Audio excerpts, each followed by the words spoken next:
Ayun, so good evening guys. Ngayon po ay Tuesday, November 25, 2025. So medyo bumaliktad yung index natin. Nag-drop tayo. So below 6,000 level ulit. Medyo nauntog tayo. So parang bull trap nga yung galaw natin kapon sa mga big caps. Kasi ang pinakamalakas yung galaw for today's trading natin is yung ating mga mining stocks. So nag-up yung index niya ng 5%. And then ang pinakatinamaan naman is yung ating properties, nag-drop naman siya ng more than 2%, 2.5%.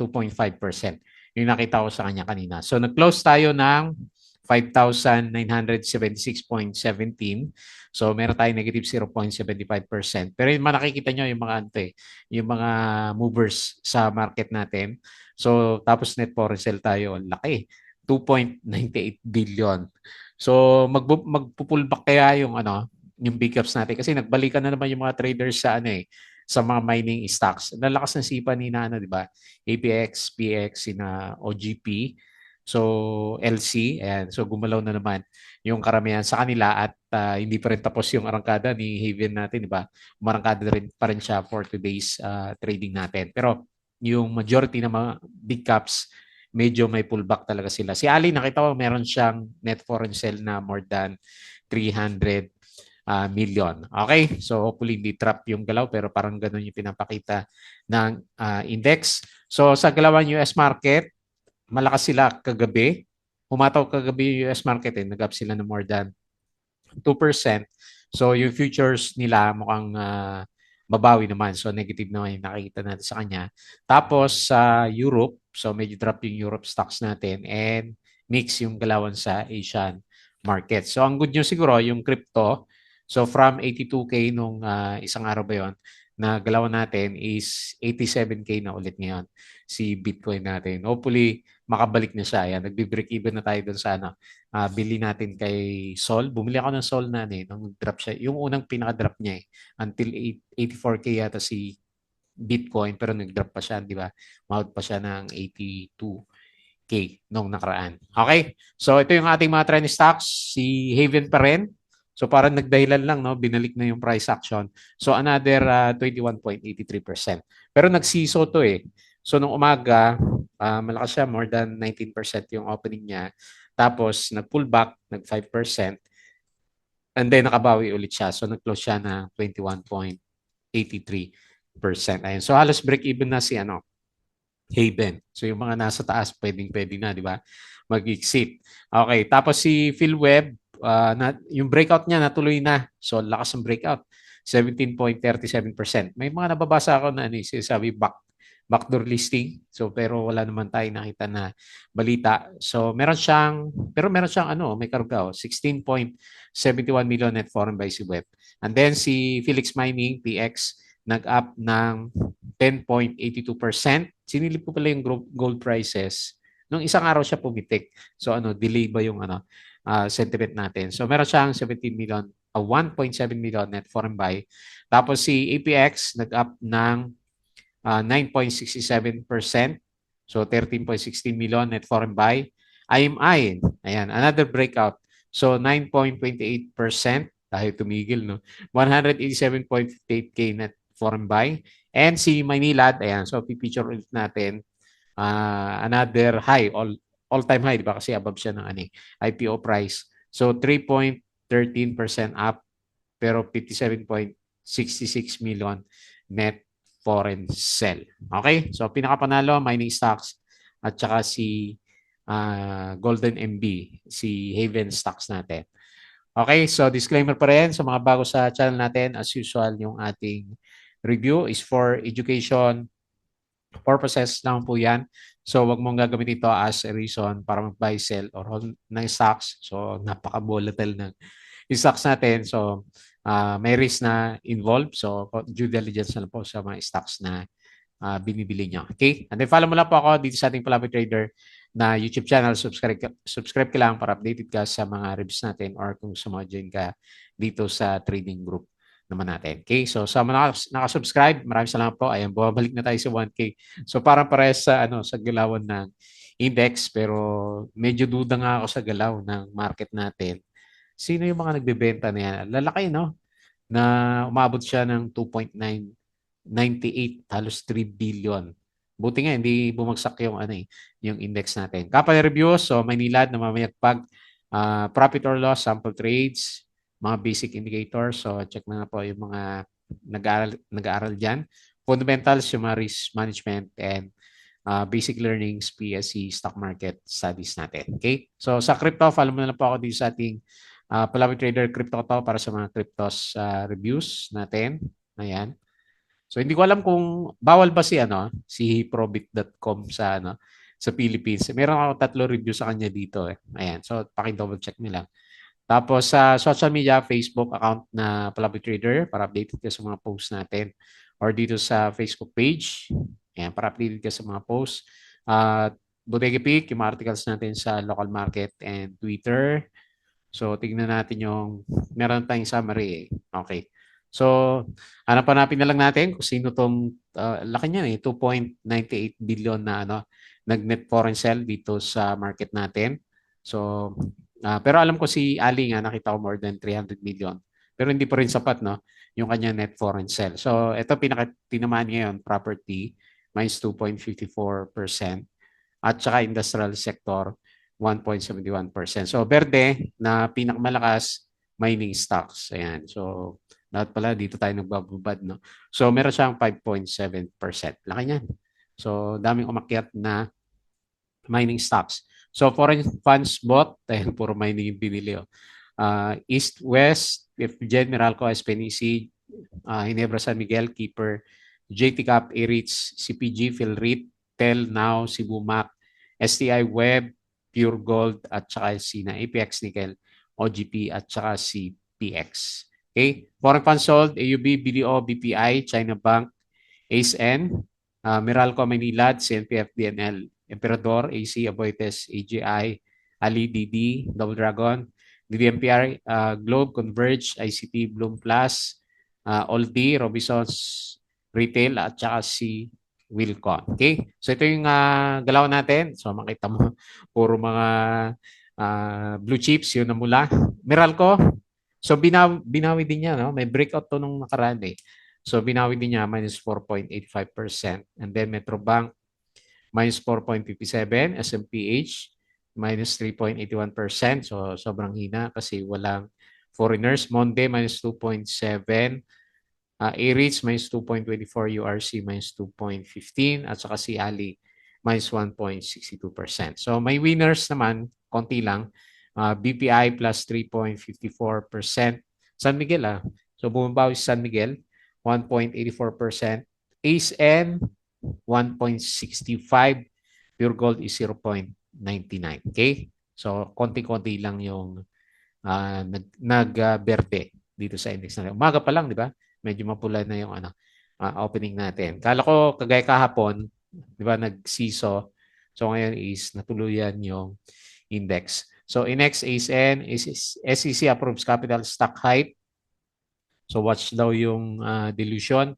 Aboites Equity Ventures, airport upgrades completed. JT Cap, Planches, 88 LL, LLEX, phase 1 bidding.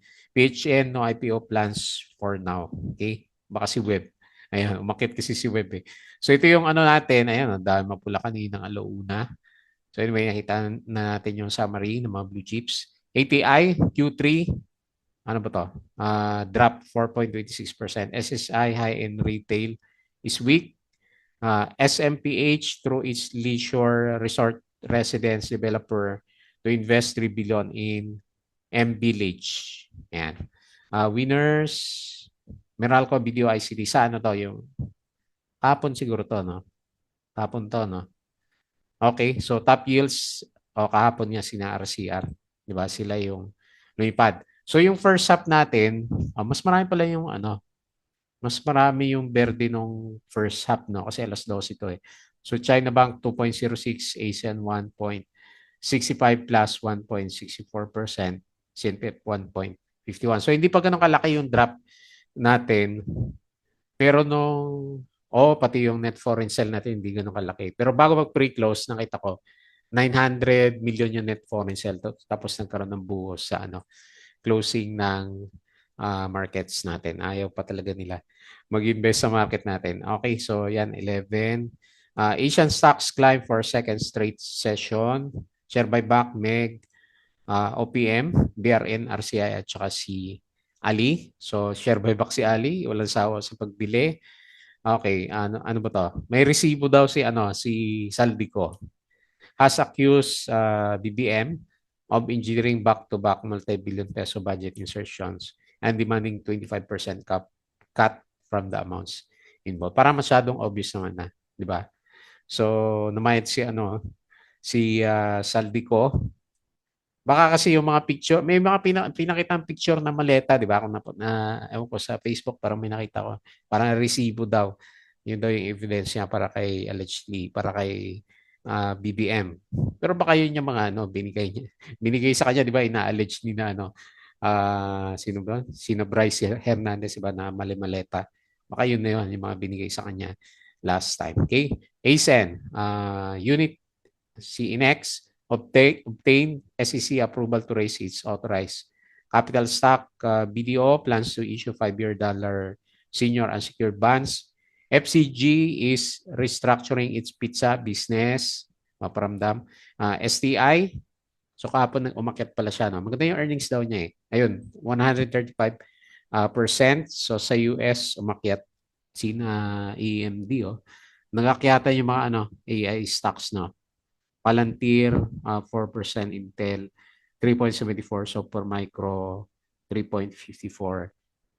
Okay? So, Philippines suspends tax audits due to extortion claims by BIR. Ayan. So, mukhang ito susunod na babansahin ni BBM. Dow Jones, ito yung kagabi. Malakas yung closing kagabi. Okay. So, konti lang yung na-post ko na balita dito sa market natin. Patalastas ulit yung mga sunod guide sa trading sa market. Sali lang po kayo dito sa Patreon channel po natin. Okay? So, punta tayo sa index. Ayan na. So, di ba kapon medyo negative pa rin ako sa galaw ng market. Dahil wala tayong nakikita na net foreign buy. So, kung meron sana, pero inisip ko na baka 6.1, no? Pero ayan, nauntog na. Malapit dito sa 6,000 level. So maghahanap ngayon, Doji. Anyway, too early to say. Pero sana may bumalik na foreigners bukas. Kung hindi, malalaglag ulit tayo dito sa MA20. So lagyan natin yung support. Ayan. So tama-tama yan, no? Pero hindi, dapat umabot siya dito sa 6.2. Kasi ito yung trading range niya eh. Ayan, no?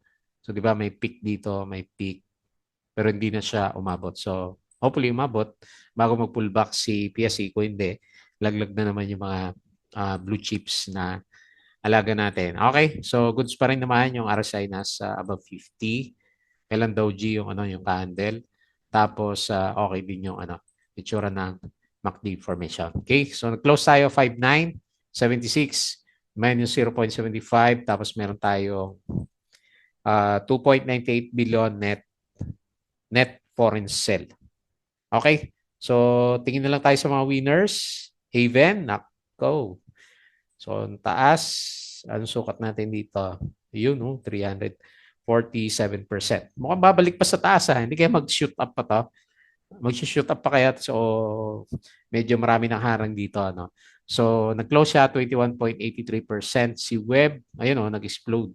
Nag-breakout 17.37%, PX plus 10%, si EPX ganun din 9.67%. So mga mining stocks umakyat. IMI, ayun tuloy-tuloy yung breakout ni IMI. Meron siyang up ng 9.28%. Si Now 7% up. Tapos sino pa? OGP, so mga mining stocks talaga, 4.6%. LC, di ba? Mining, 4.17%. Tapos si Bloom, bumawi 3.2%. And then lastly, may volume na lang.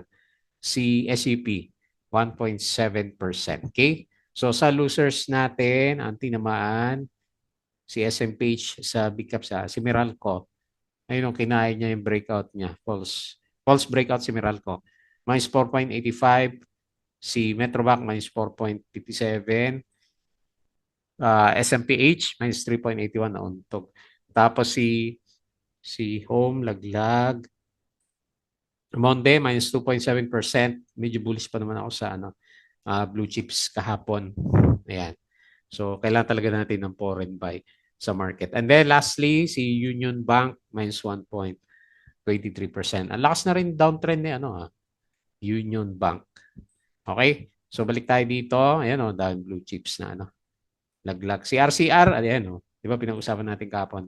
Kinain na rin niya. So, pero meron siya net foreign buy. Ang mga nakita ko na malakas net foreign sell, ayan, sina Metrobank, ayan 170 million, si Ali, minus 352 million. Sino pa? BPI, minus 162.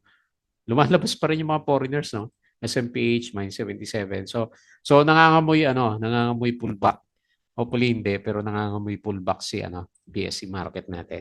Okay, so silip tayo ng konti dito sa galawan sa global markets natin. So kagabi malakas nga po yung galawan dito sa US. Ayun nag-up sila.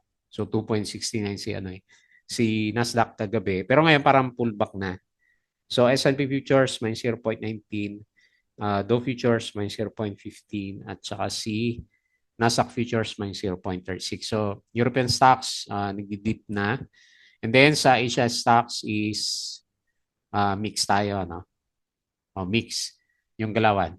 So dito naman sa crypto, malalakas yung galaw nila ngayon si XRP nag-up ng 7%. So Bitcoin is 87K, Ethereum 2.8K, XRP 2.19, Sol, so break-even lang ako kay Sol, 5.61%. Tapos sino pa? Dodge, up siya, 2%. Okay? Ayan, babalik ba to? Pero parang nasa support level kasi si Bitcoin during this time. Tingnan kung mag-double bottom siya. So para makarangkada yung kanyang price action. Okay, so balik ako dito sa mga trending stocks. Okay, so ulit natin si Haven. Ayaw tumigil, no? So gustong bumalik sa dating pwesto. So ang taas na. 347% up na si Haven natin. So nakabalik na. Congrats doon sa mga hindi na shake out at saka nakabili, naka-bottom pick sa kanya. So mukhang hindi na pwede yung Fibonacci natin kasi nakalampas na. So anyway, lagyan ko na lang support dito sa 1,881 and then kung talaga malakas siya, babalik siya dito sa 2,311. Pero good chance na yan, no? Para maka-exit yung mga Kasi yung valuation na inaantay natin sa kanya, di ba? Kung ano yung final na verdict dito sa mga bilyar stocks natin. Okay, so bumalik sa RSI 50 at nag-start na maging bullish na yung itsura ng MACD formation natin sa kanya. So nag-close siya halos 2,000. So 1,998. Congrats. Another 21.83%. So marami na ako nakikita nagpo-post ng 100% gain dito kay Aben natin. So net foreign sell siya ng 82K. Okay? So nasa kanya yung market sentiment ng mga traders. Next. Yung mga iba is talagang hyper yung galaw ng mga ibang stocks. So nag-breakout si Web. Baka may balita to na hindi natin alam Kasi meron siyang kahit pa paano meron siyang 16.71 million na net foreign buy. So nag-close siya 6.15, up siya na 17.37%. Lampas na yata sa trend niya yung malaking trading channel niya. Ito pala yung sinundan niya. Ayan. Kaya medyo nauntog siya ng konti doon. So remains to be seen kung lalampas tayo doon.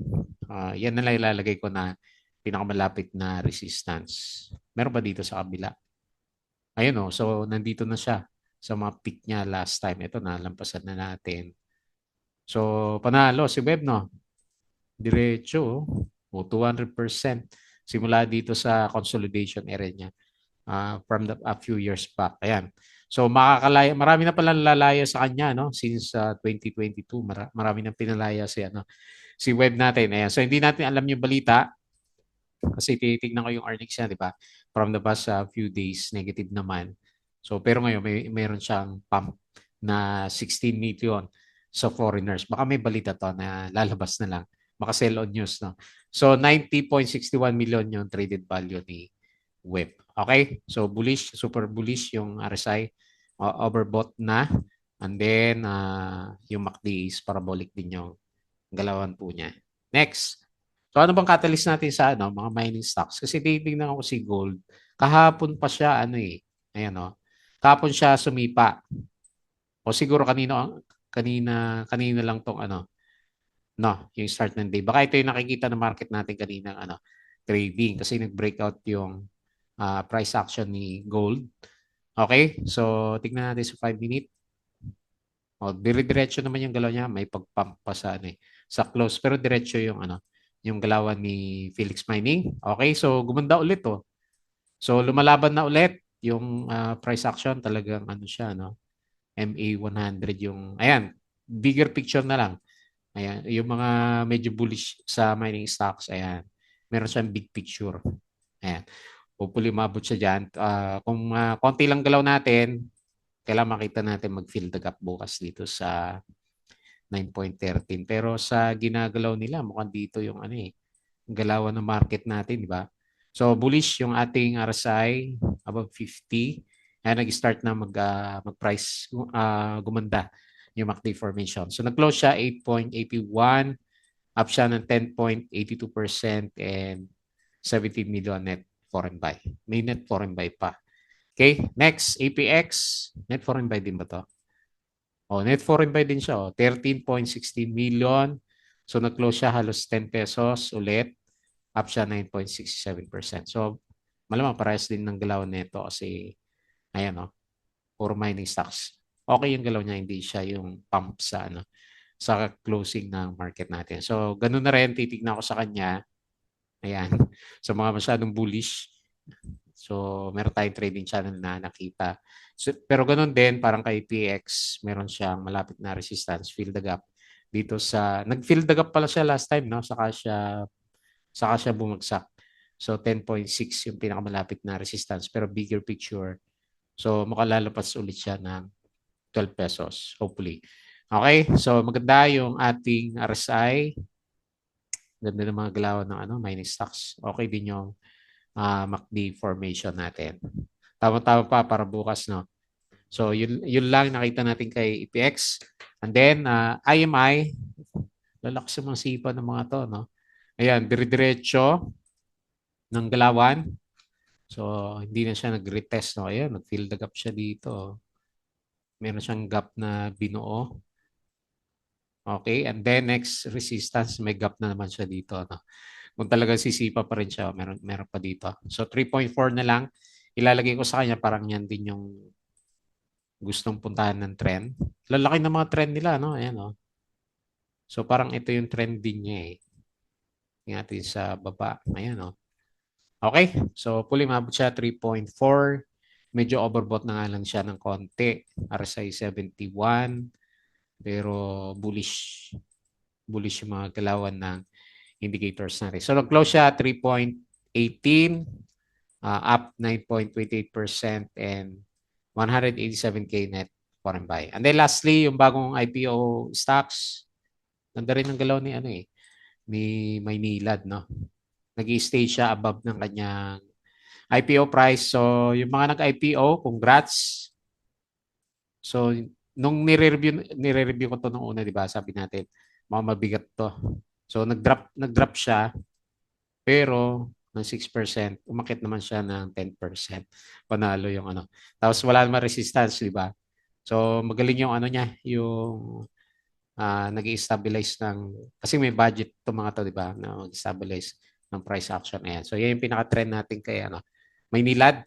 So nag-close siya 16.5, 3.13%, pero 57.66 million net foreign sell. Okay? So, yun lang yung mga nakita natin. So, kumbaga, ang galaw ng market, mahina ulit yung blue chips. Kung bukas red na naman tayo. And nandito tayo sa mga mining stocks na naman.